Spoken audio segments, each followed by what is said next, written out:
I believe that if we are honest with ourselves, that the most fascinating problem in the world is, who am I?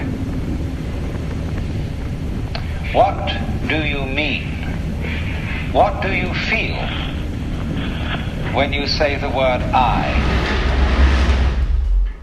Hey, what's up? James Carson here. How are you? I'm going to give you a quick, fair warning on this vlog. It's not exactly worthy of your time, depending on your current state of being. Let's say you're recovering from spinal surgery, or maybe you're suffering from insomnia, or maybe you just inhaled a massive bong hit and you're looking to veg out on something. Well, then if that's the case, this might be the vlog for you. It is all road footage of me ripping through the countryside of Vietnam, shot from the side of my motorbike. That's it. That's what this vlog is going to be. I, myself. I don't think there can be any more fascinating preoccupation than that, because it's so mysterious, it's so elusive. Because what you are in your inmost being escapes your examination in rather the same way that you can't look directly into your own eyes without using a mirror. You can't bite your own teeth. You can't taste your own tongue. And you can't touch the tip of this finger with the tip of this finger. And that's why there's always an element of profound mystery in the problem of who we are. This problem has fascinated me for many years, and I've made many inquiries.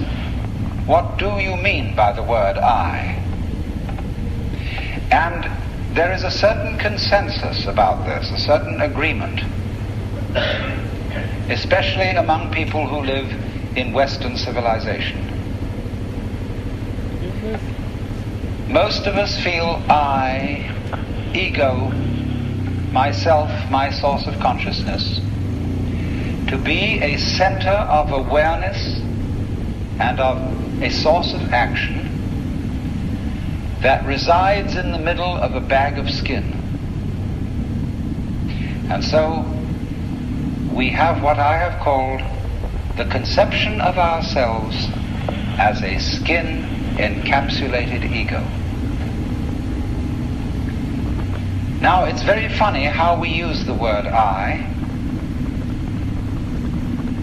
If we just refer to common speech, we are not accustomed to say, I am a body. We rather say, I have a body. We don't say, I beat my heart, in the same way as we say, I walk, I think, I talk. We feel that our heart beats itself, and that has nothing very much to do with I. In other words, we don't regard I myself as identical with our whole physical organism.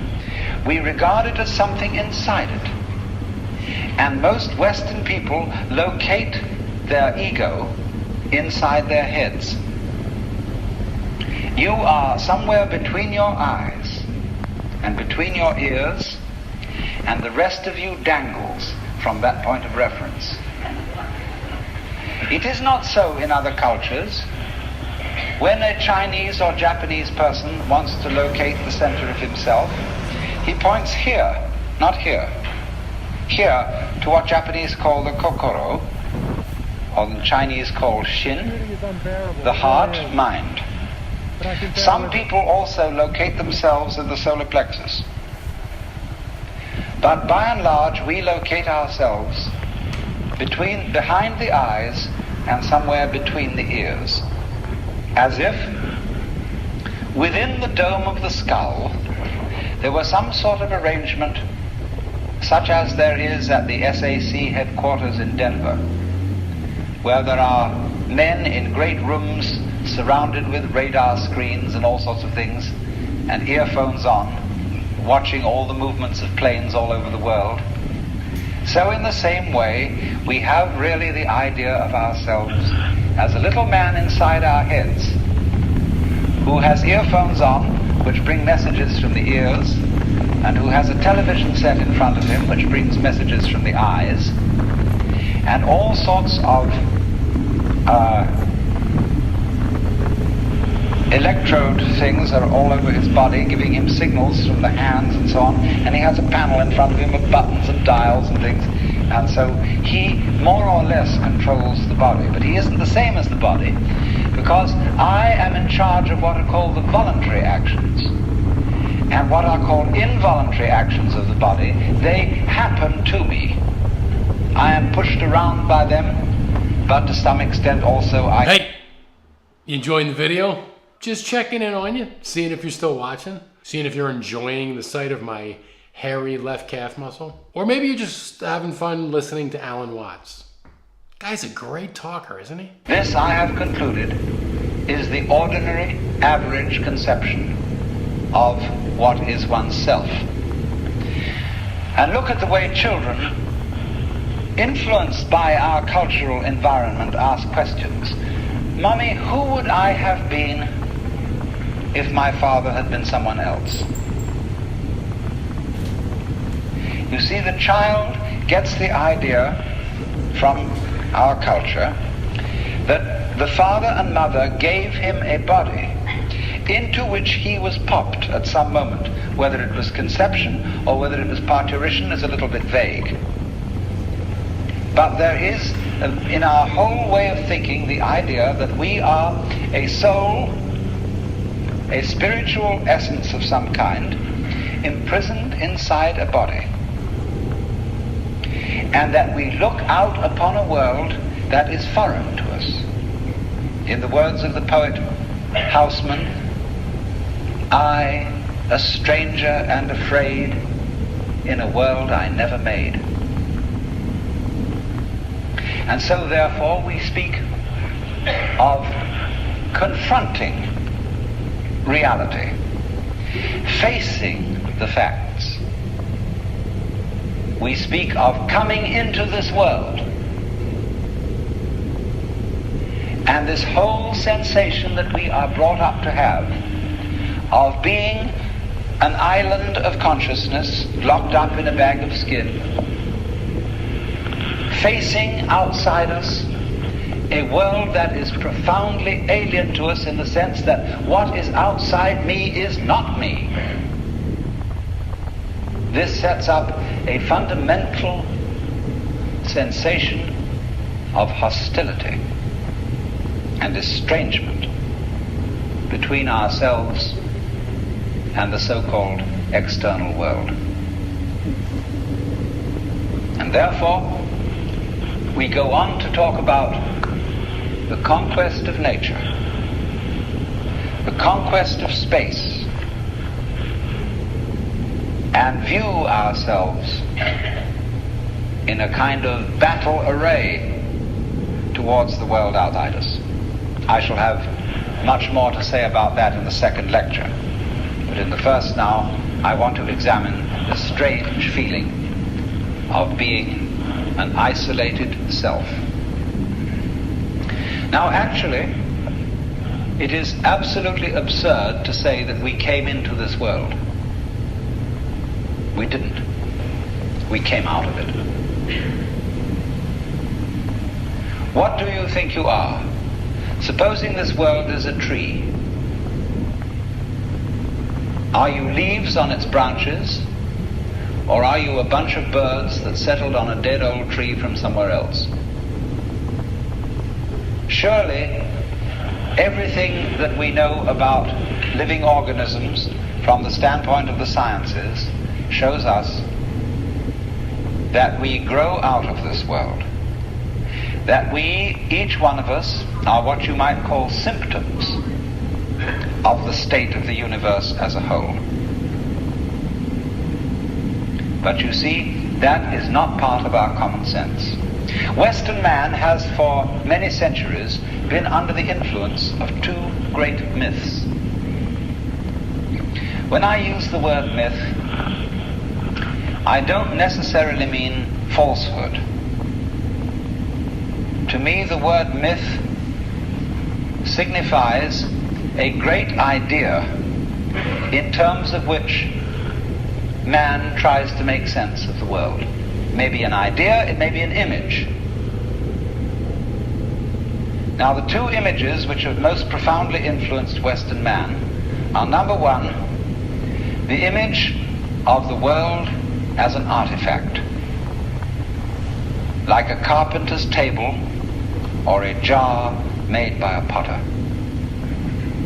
Indeed, in the book of Genesis,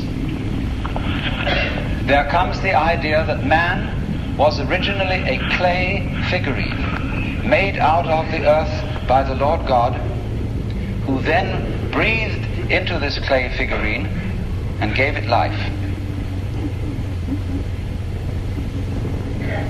And the whole of Western thought is profoundly influenced through and through and through by the idea that all things, all events, all people, all mountains, all stars, all flowers, all grasshoppers, all worms, everything are artifacts.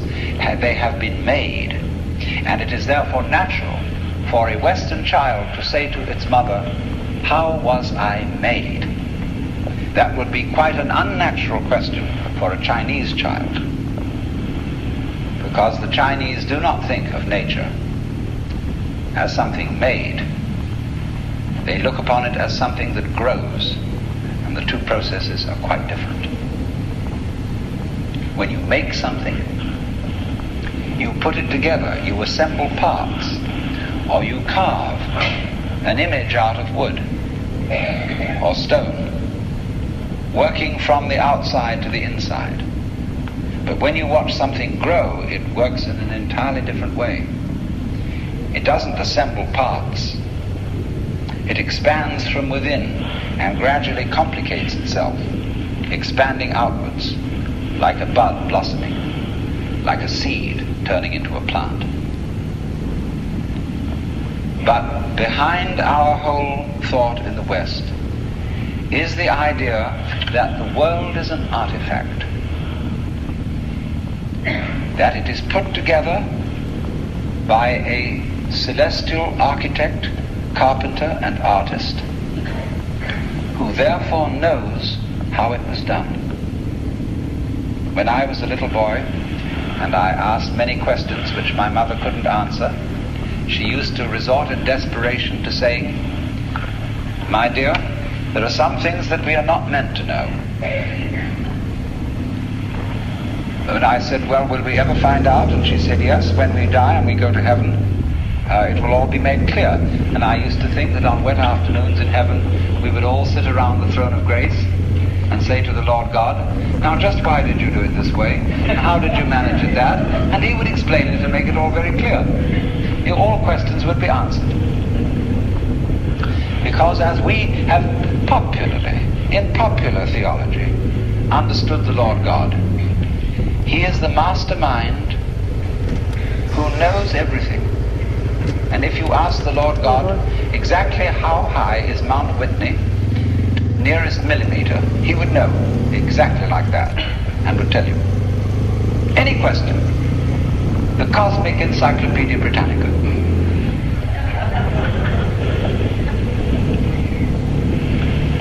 Unfortunately, this particular image or myth became too much for Western man, because it was oppressive to feel that you are known through and through and watched all the time by an infinitely just judge. I have a friend, a very enlightened woman. She's a Catholic convert, but a very enlightened Catholic. And in her bathroom, she has on the pipe that connects the tank with the toilet seat a little framed picture of an eye. And underneath in Gothic letters is written, "Thou God seest me." Everywhere is this eye watching, and judging you. so that you always feel you're never really by yourself. But the old gentleman is observing you and writing notes in his black book. And this became too much for the West. It became oppressive.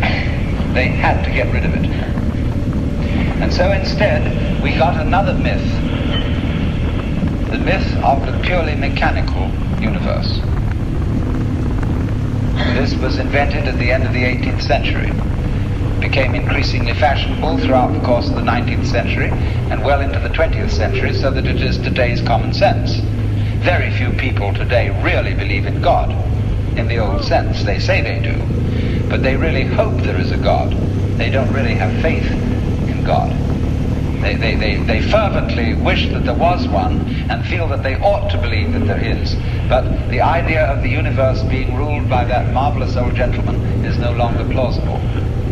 It isn't that anybody's disproved it, but it just somehow doesn't go with the vast infinitude of galaxies and the immense light-year distances between them and so on. So instead, it has become fashionable, and it is nothing more than a fashion, to believe that the universe is dumb, stupid, that intelligence, values, love, and fine feelings reside only within the bag of the human epidermis, and that outside that, the thing is simply a kind of a chaotic, stupid interaction of blind forces. Courtesy of Dr. Freud, for example, biological life is based on something called libido, which was a very, very loaded word. Blind, ruthless, uncomprehending lust. That's the foundation of the human unconscious.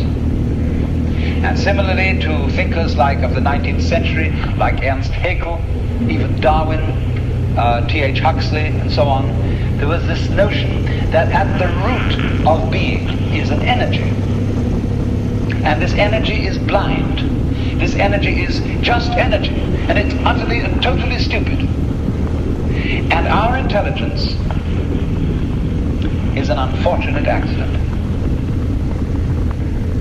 By some weird freak of evolution, we came to be these feeling and rational beings, more or less rational. And this is a ghastly mistake, because here we are in a universe that has nothing in common with us, doesn't share our feelings, has no real interest in us. We're just a sort of cosmic fluke. And therefore, the only hope for mankind is to beat this irrational universe into submission and conquer it, and master it. Now, all this is perfectly idiotic. If you would think that the idea of the universe as being the creation of a benevolent old gentleman, although he's not so benevolent, he takes a sort of, this hurts me more than it's going to hurt you sort of attitude to things. You can have that on the one hand, and if that becomes uncomfortable, you can exchange it for its opposite. The idea that the ultimate reality doesn't have any intelligence at all. At least that gets rid of the old bogey in the sky, in exchange for a picture of the world that is completely stupid. Now, these ideas don't make any sense, especially the last one, because you cannot get an intelligent organism such as a human being out of an unintelligent universe. The saying in the New Testament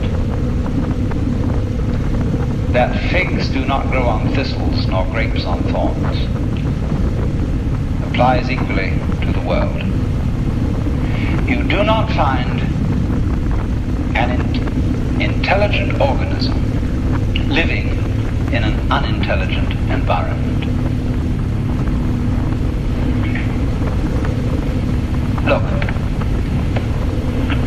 here is a tree in the garden, and every summer it produces apples, and we call it an apple tree because the tree apples. That's what it does. All right. Now here is a solar system inside a galaxy. And one of the peculiarities of this solar system is that at least on the planet Earth, the thing peoples. In just the same way that an apple tree apples. Now maybe 2 million years ago, somebody came from another galaxy in a flying saucer and had a look at this solar system. And they looked it over and shrugged their shoulders and said, just a bunch of rocks. And they went away.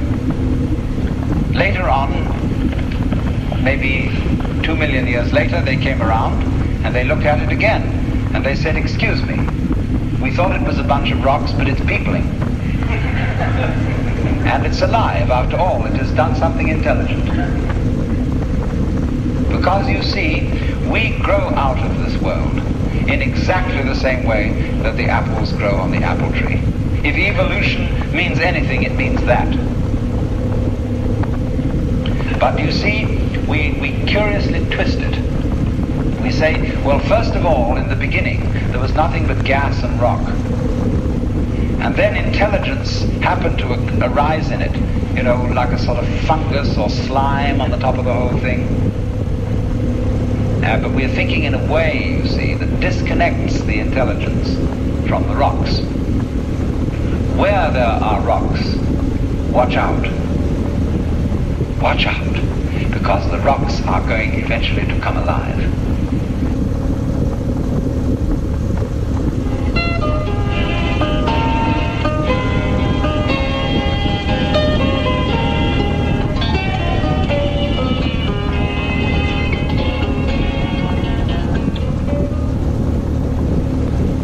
Where there are rocks, watch out. Watch out, because the rocks are going eventually to come alive, and they're going to have people crawling over them. It's only a matter of time. Just in the same way as the seed, the acorn, is eventually going to turn into the oak, because it has the potentiality of that within it. Rocks are not dead. You see, it depends on what kind of attitude you want to take to the world. If you want to put the world down, you say, oh, well, fundamentally it's only just a lot of geology. It's a stupidity. And it so happens that a kind of a freak comes up in it which we call consciousness. And that's an attitude that you take when you want to prove to people that you're a tough guy, that you're realistic, that you face facts, and that you don't indulge in wishful thinking. It's just a matter of role play. And you must be aware of these things. They are fashions in the intellectual world. On the other hand, if you feel warm-hearted towards the universe, you put it up instead of putting it down, and you say about rocks, they're really conscious, but a very primitive form of consciousness. Because after all, when I take even this crystal here, which is glass, and go, well, it makes a noise. And that response, that resonance, is an extremely primitive form of consciousness. Our consciousness is much more subtle than that. But when you hit a bell and it rings, you touch a crystal and it responds, inside itself, it has a very simple reaction. It goes jangle inside, whereas we go jangle with all sorts of colors and lights and intelligence, ideas and thoughts. It's more complicated. But both are equally conscious, but conscious in different degrees. That's a perfectly acceptable idea. It's just the opposite of the idea. See, all I'm saying is that minerals are a rudimentary form of consciousness, whereas the other people are saying that consciousness is a complicated form of minerals. You see, what they want to do is to say everything is kind of blah, whereas what I want to say is hooray, that life is a good show. Now then, as we study man or any other living organism and try and describe him accurately and scientifically, we find that our normal sensation of ourselves as isolated egos inside a bag of skin is a hallucination. It really is. It's absolutely nutty. Because when you describe human behavior, or the behavior of a mouse or a rat or a chicken or anything you want to describe, you find that as you try to describe its behavior accurately, you must also describe the behavior of its environment. Supposing I walk, and you want to describe the action of walking. You can't talk about my walking without also describing the floor. Because if you don't describe the floor and the space in which I'm moving, all you will be describing is somebody swinging his legs in empty space. So as to describe my walking, you must describe the space in which you find me.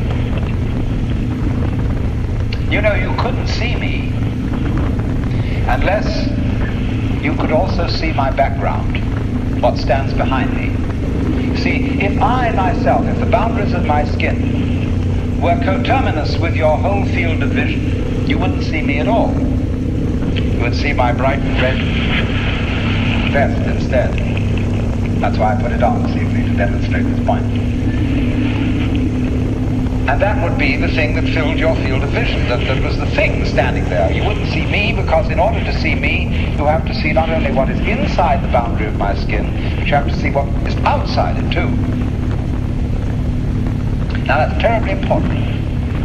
Really, the fundamental, ultimate mystery, the only thing you need to know to understand the deepest metaphysical secrets, is this: that for every outside, there is an inside, and for every inside, there is an outside. And although they are different, they go together. There is, in other words, a secret conspiracy between all insides and all outsides.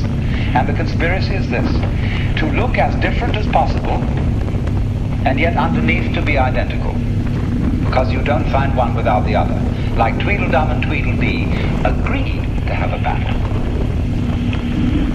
Note that, agreed. So there is a secret. What is esoteric, what is profound, and what is deep is what we will call the implicit. What is obvious and on the open is what we will call the explicit. And I and my environment, you and your environment, are explicitly as different could be. But implicitly, you go together.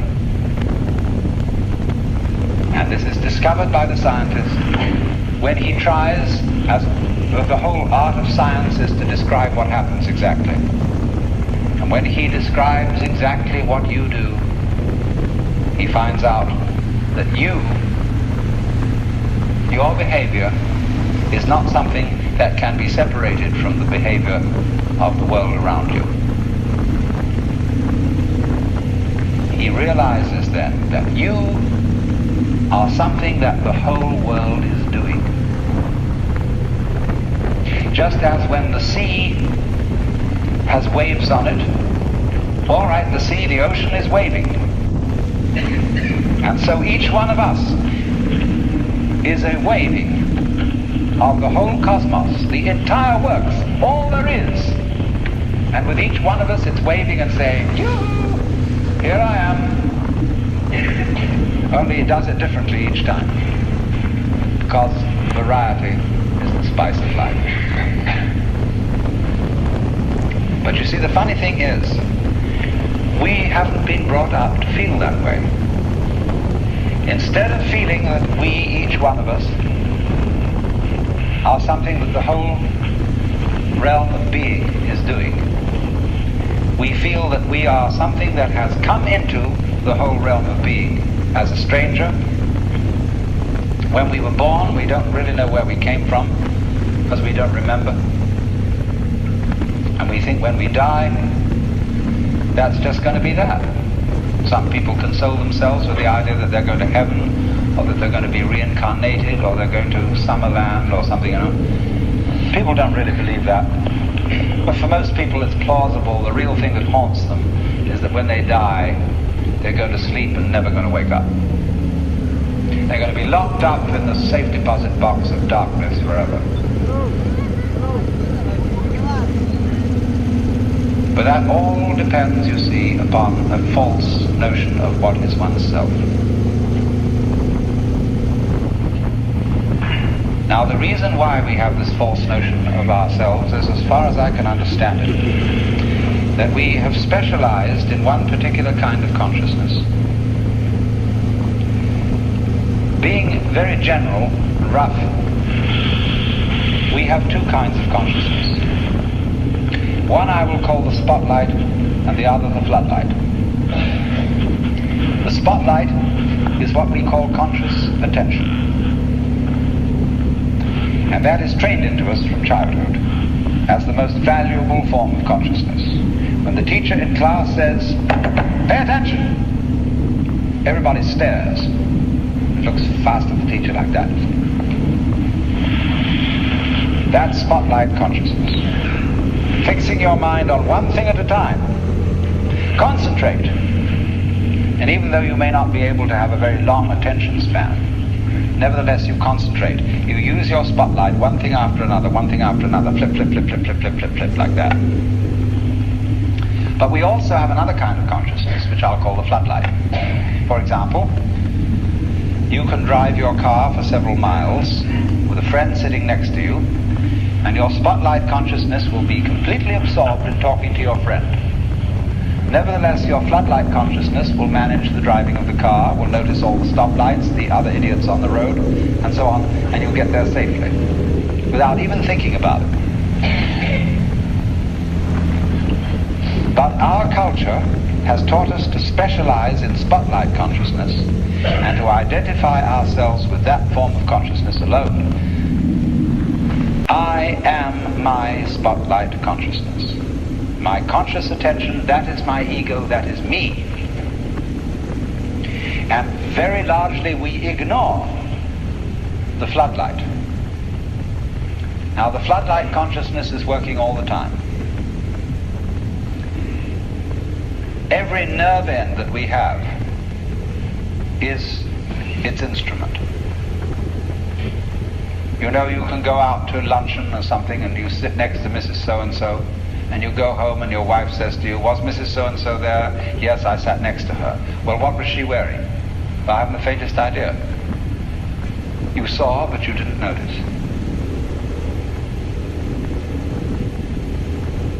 Now, because we have been brought up to identify ourselves with the spotlight consciousness,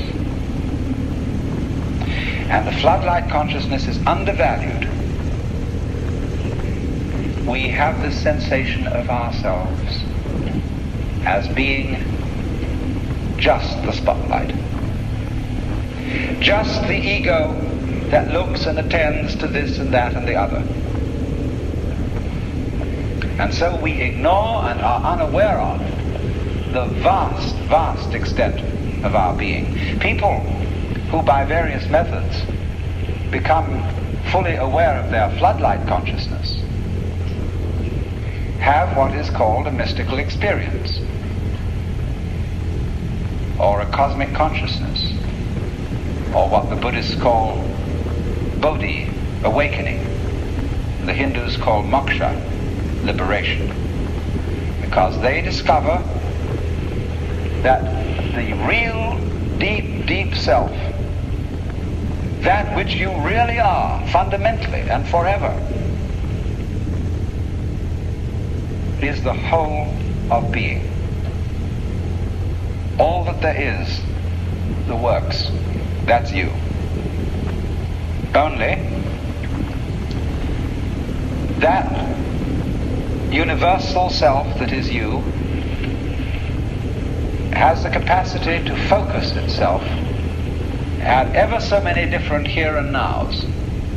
So when you use the word I, this, as William James said, is really a word of position, like this or here. Just as a sun or star has many rays, so the whole cosmos expresses itself in you, in you, in you, in you, in you, with all the different variations. It plays games. It plays the John Doe game, the Mary Smith game. It plays the beetle game, the butterfly game, the bird game, the pigeon game, the fish game, the star game. Just like these are games that differ from each other, just like backgammon, whist, bridge, poker, pinochle, or like waltz, mazurka, minuet, and so on. It dances with infinite variety. But every single dance that it does, that is to say, you, is what the whole thing is doing. But you see, we forget it. We don't know. We've been brought up in a special way so that we are unaware of the connection, unaware that each one of us is the works, playing it this way for a while. And so we have been taught to dread death as if that were the end of the show. It won't happen anymore. And therefore to be afraid of all the things that might bring about death, pain, sickness, suffering. And if you don't know, you see, if you're not really vividly aware of the fact that you are basically the works, you have no real joy in life. You're just a bundle of anxiety mixed up with guilt. Because you see, when we bring children into the world, we play awful games with them. Instead of saying, how do you do? Welcome to the human race. Now, my dear, we are playing some very complicated games. And these are the rules of the game we're playing. I want you to understand them, and then you learn them, and then when you get a little bit older, you may be able to think up some better rules. Instead of being quite direct with our children, instead we say, you're here on probation, you understand that? And maybe when you grow up a bit, you'll be acceptable. But until then, you should be seen and not heard. You're a mess. And you've got to be educated and schooled and whipped until you're human. So that these attitudes which are inculcated into us in infancy go on into old age. The way you start out is liable to be the way you finish. So people going around fundamentally feeling that they don't belong. Because their parents said to them in the first place, look, you don't really belong here. You're here on sufferance. You're on probation. You're not a human being yet. And people feel this right on into old age.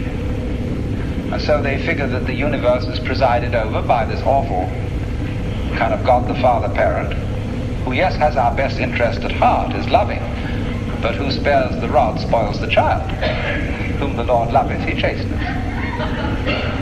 So everybody's sort of, when's it gonna hit next? So don't feel that they belong. So we get this ghastly, what I call Christian ego. It's a little bit Jewish too.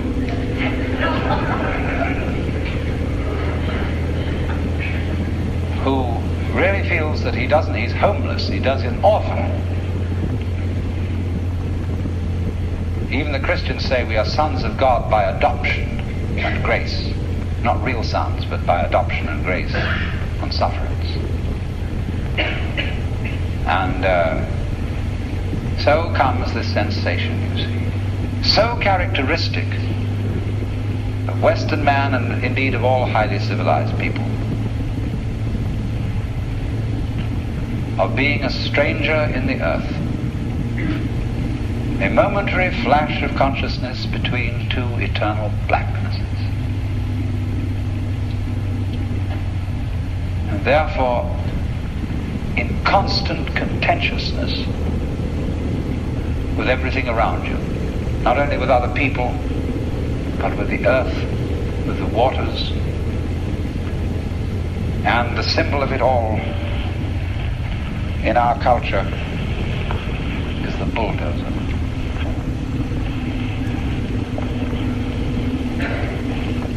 Where I live, aboard a ferry boat, there is opposite us, across the water, or was opposite to us, some lovely hills. They are going to put houses there, but they are going to try and put the sort of houses you would find in a suburban tract lot, on a hill of all things. Because a good architect can make a house fit the hill. He doesn't have to destroy the hill to put a house on it. And if you want to live on a hill, obviously you want to live on a hill. And you don't want to destroy the hill by virtue of living on it. But that's what they do, especially in California. Because Texas is kind of flat, and they don't have to do that kind of thing. But in California, where we've got lots of hills, they always scrape the tops off them till they're perfectly flat. And then they put houses on, and then they scrape them off in terraces all the way down. They upset the ecology of the hill, and eventually all the houses fall down. And so what? But by that time the payments have been made. But that's because the builder doesn't feel that the external world is his own body. It is. The external world is your own body extended. So he, instead of going up to the hill and saying, "Good afternoon, I very much want to live here, and I would like to know what kind of house you would like to have built on you." An intelligent architect always does that. Instead of that, he has a prejudice about what kind of a house is a house. And he has to make the hill submit to this prejudice. So he has to ruin the hill and get rid of it, pretty much, then put the house on it. He's absolutely out of his mind. And he's out of his mind because he doesn't realize that the external world is his body. When he realizes that, he'll get his mind back. I am on the Ho Chi Minh Road, not to be confused with the Ho Chi Minh Trail. I pulled out of Phong Nha, heading north into a deluge of rain and water. I thought I was going to be riding in rain the whole day. But then once I got a little further out of town, the skies didn't exactly open up, but it's not raining anymore, and I've been blessed and humbled. And I'm very grateful for this experience I just had. This has been one of the most amazing stretches on the trip, and it's been a trip full of amazing stretches. So to say this is a stretch, but I'm going to go out on a limb and yeah, exactly. Yeah, that's it. I'm going to turn the camera off for now. I haven't been videoing a lot on this trip. It hasn't really been about that. It's been more about just being in it. It just seems that every time I reached for the camera, lost the moment. Every time I reached for the camera, battery was dead. Turned the camera on, thought I was turning it off, thought I was turning it on. That kind of stuff. Hasn't really been a camera heavy trip. But I'm going to have a look at these mountains and then get back on the road. Come on, Tom Viet. Okay, you're still here, you're still watching. You are a trooper. And perhaps if you're still watching, this video has ignited your own fire to possibly go ride a motorbike through Vietnam yourself. And if that is the case, get engaged, send me a hello, write a comment, and let me know how I can help.